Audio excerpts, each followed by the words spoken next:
Jumpa lagi di Opini Budiman.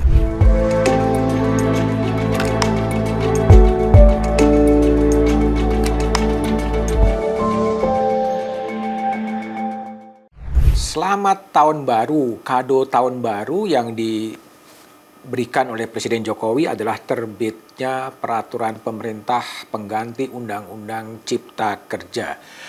Presiden Jokowi mengambil langkah yang sebetulnya punya risiko besar secara politik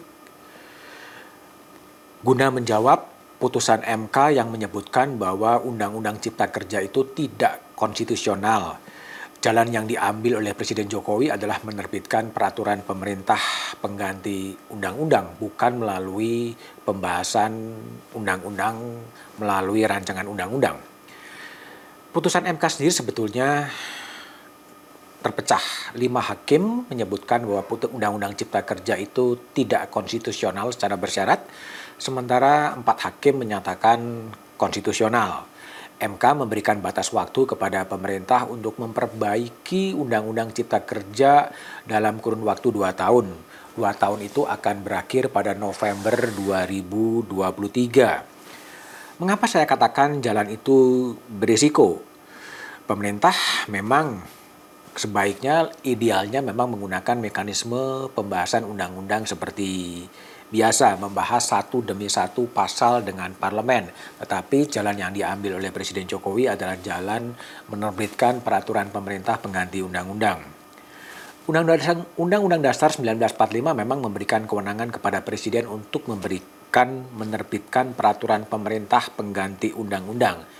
Syaratnya dalam konstitusi disebutkan ada kegentingan memaksa.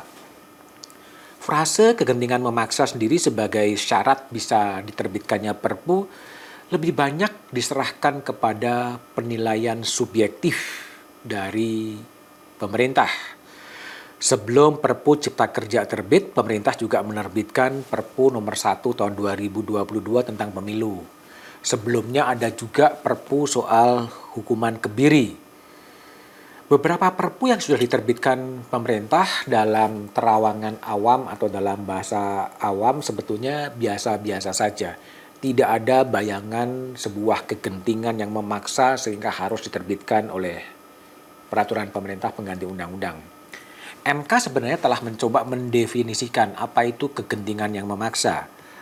Menurut MK yang pertama ada kemendesakan menyelesaikan masalah hukum secara cepat, undang-undangnya belum ada dan terjadi kekosongan hukum dan tidak diatasi dengan menggunakan mekanisme hukum biasa.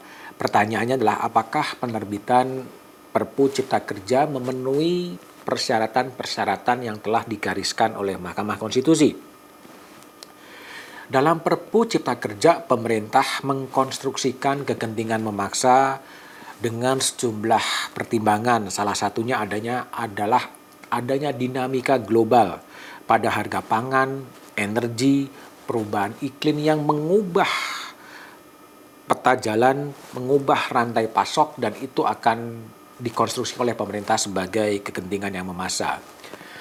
Penerbitan Perpu itu bukan hanya milik dari Presiden Jokowi. Hampir sejak Republik ini berdiri, sejak era Presiden Soekarno sampai Presiden Jokowi pernah menerbitkan Perpu. Bahkan menurut sebuah penelitian sejak era Bung Karno sampai era Pak SBY ada 207 Perpu yang sudah diterbitkan. Presiden Jokowi beberapa kali menerbitkan Perpu KPK, Perpu Kebiri, Perpu Pemilu, dan terakhir Perpu Cipta Kerja. Perpu termasuk Perpu Cipta Kerja memang mengundang kritik karena memang minimnya pembahasan publik. Ada yang menyebut otoriter, ada yang menyebut semacam kudeta dalam tanda petik konstitusional. Pertanyaan kemudian lalu jalan keluarnya mau apa? Secara konstitusional sebetulnya Presiden memang berhak menerbitkan Perpu, tetapi Perpu itu kemudian harus segera diserahkan kepada DPR pada masa sidang berikutnya. Artinya pada bulan Januari ini Perpu itu harus diserahkan kepada DPR dan DPR lah yang akan menentukan status dari Perpu itu. Apakah DPR menerima? Apakah DPR kemudian menolak? Kalau seandainya DPR itu menerima, kemudian Perpu itu akan menjadi undang-undang. Sebaliknya jika DPR kemudian menolak Perpu itu, maka Perpu itu harus kemudian dicabut Artinya pertarungan sekarang adalah pertarungan kepada pertarungan fraksi-fraksi di DPR. Apakah dia akan menerima Perpu, apakah akan menolak Perpu. Jika menggunakan hitung-hitungan matematika politik, fraksi-fraksi DPR sepenuhnya berada di bawah kontrol pemerintah. Asumsi di atas kertas tentunya Perpu ini akan diterima oleh DPR dan akan menjadi undang-undang. Tetapi 2023 adalah tahun politik, 2023 adalah tahun bakal ada pencalonan presiden, bakal ada pencalonan DPR, yang benefit elektoral itu akan betul-betul menjadi pertimbangan dari partai-partai untuk menentukan sikapnya.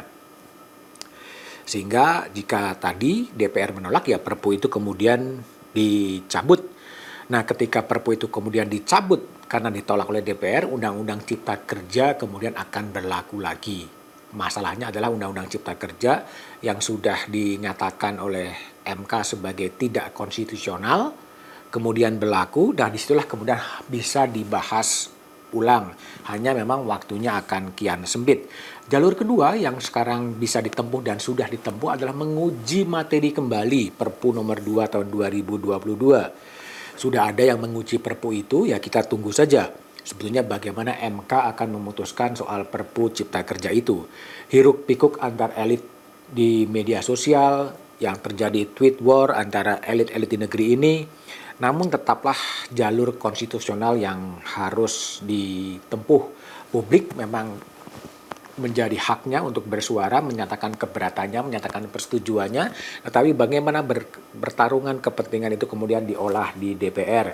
Biarlah DPR memutuskan mau menyetujui atau mau menolak Perpu Cipta Kerja, publik bisa menyampaikan aspirasinya kepada DPR, menyampaikan aspirasi melalui berbagai platform secara konstitusional terhadap aspirasi-aspirasi terhadap Perpu itu.